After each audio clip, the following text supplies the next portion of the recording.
ہم اس کی بنیاد نہیں رکھتے۔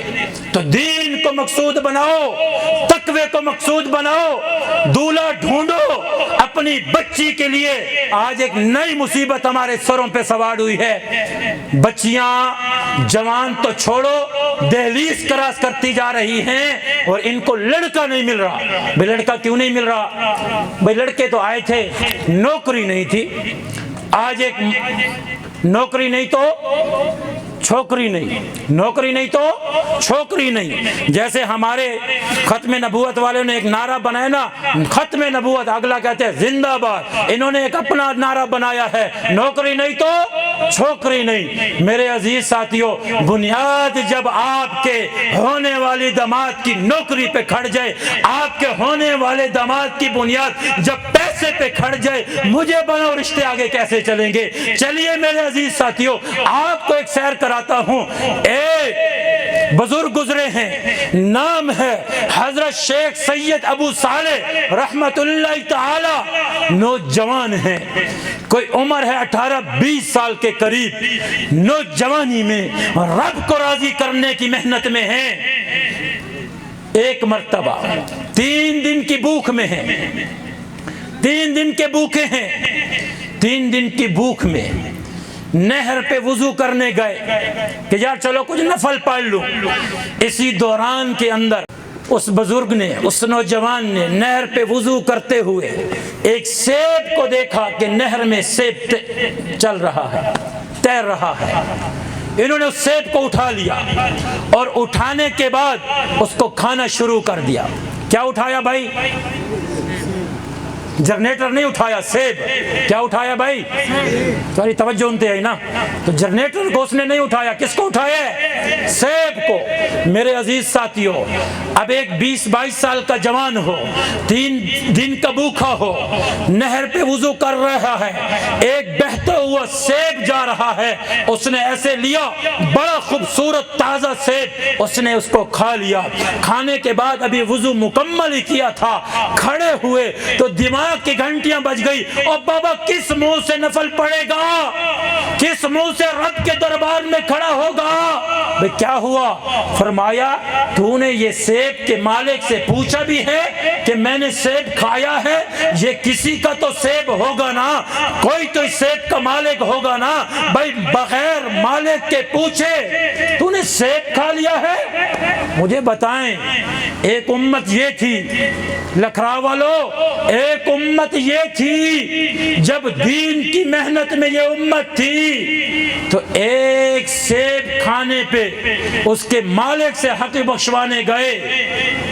آج لکھرال ہے، رتہ کلاچی والے، پورا ڈیرہ اسماعیل خان، پورا پاکستان دھیاں تا پورا حصہ کھا دی بیٹھی ہے، بہنوں کا حصہ کھائی بیٹھی ہے، بیویوں کا حصہ کھائی بیٹھی ہے۔ اور کون سے بزرگوں کی بات کرتے ہو؟ آپ جتنے درباروں پہ ٹکرے مارنی ہے مار لو، بہن کا حصہ مار کے آپ بخشواؤ گے؟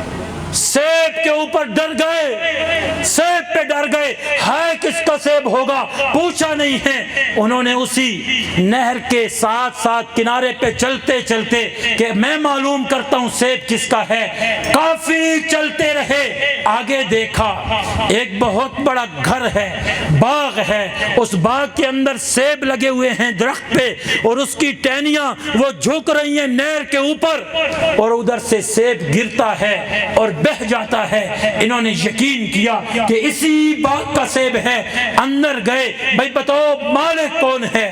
انہوں نے بتایا مالک ہے عبداللہ صومعی رحمت اللہ تعالی، وقت کے بڑے بزرگ تھے، اس باغ کے مالک وہ ہیں، ان سے ملایا جائے۔ ملایا گیا تو آگے کہا کہ مالک صاحب آپ سے معافی مانگنے آیا ہوں۔ بھائی کس بات کی؟ انہوں نے کہا آپ کا ایک سیب وہ نیچے گرا، نہر میں بہتا جا رہا تھا، بھوک کی وجہ سے کھا لیا ہے، بعد میں خیال آیا مہربانی کر کے مجھے معاف کر دیجئے، اللہ کا نام لے، میں کل قیامت کے دن اللہ کے پاک پیغمبر کو ایک سیب کی وجہ سے شرمندہ نہیں دیکھ سکتا۔ اللہ کے اس بندے نے کہا، اس مالک نے کہا کہ نہیں نہیں نہیں نہیں نہیں، میں تو آپ کو یہ سیب معاف نہیں کروں گا، میں تو آپ کو یہ سیب معاف نہیں کروں گا، آپ کو یہ معاف نہیں کروں گا، میری ایک شرط ہے۔ وہ آگے گڑ گڑانے لگا، یار معاف کر دو، غلطی سے کھا لیا۔ وہ مالک اکڑ گیا، اس نے کہا سوال ہی پیدا نہیں ہو سکتا، اگر تو بہت مجبور کرتا ہے میری ایک شرط قبول کر لے، معاف کرتا ہوں۔ ایک شرط قبول کر۔ بھئی کون سی شرط قبول کروں؟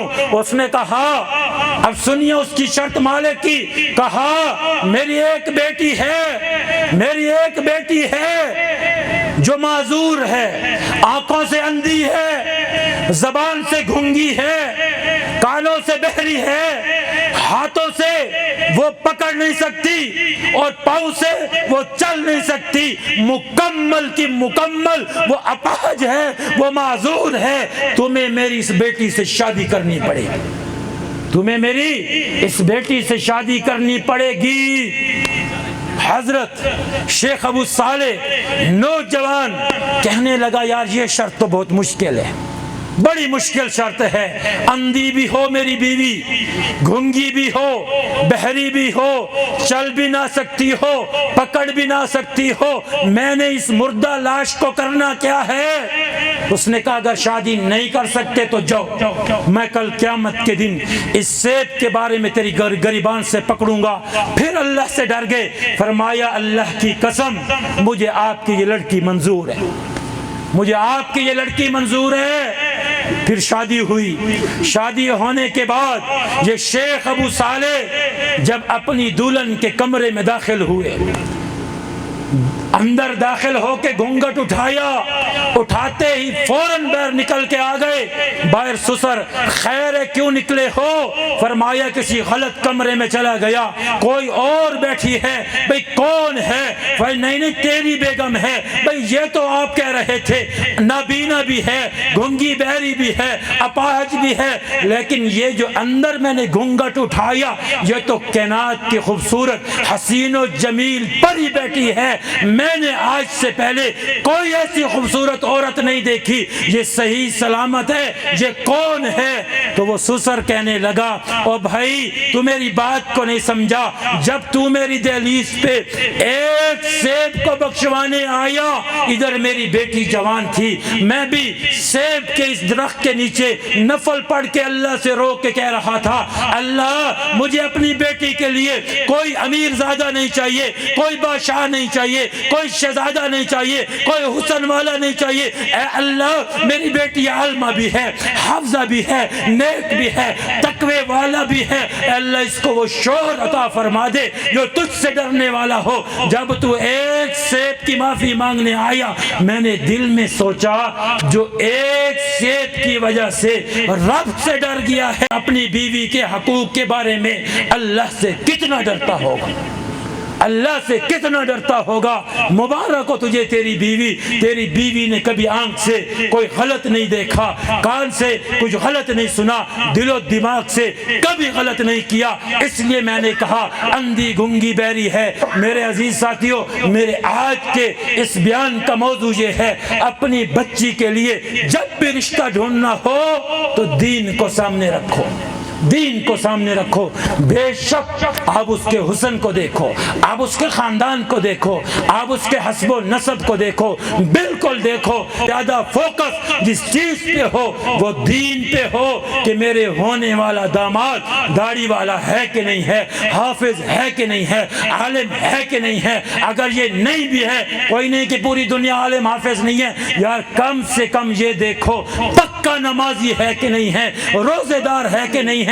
اور ادھر آپ کو بھی کہتا ہوں، جب اپنے بچے کے لیے بہو بناؤ تو اس کے سفید چمڑے پہ مر مٹو نہیں، اس کے دل کو بھی کبھی دیکھ لو کہ کبھی نماز بھی پڑھتی ہے کہ نہیں ہے، ماں باپ کا ادب بھی کرتی ہے کہ نہیں ہے، اور بازاروں میں گھومنے والی تو نہیں ہے۔ یہ سارے معاملات دیکھو، جب دونوں طرف کے رشتے دین کو سامنے رکھ کے ہوں گے، پھر آپ دیکھیں گے انشاءاللہ ہماری اولادوں کے اندر سے اللہ ایسے شخصیات پیدا کرے گا جو اللہ ساری دنیا کے لیے ہدایت کا ذریعہ بنائے۔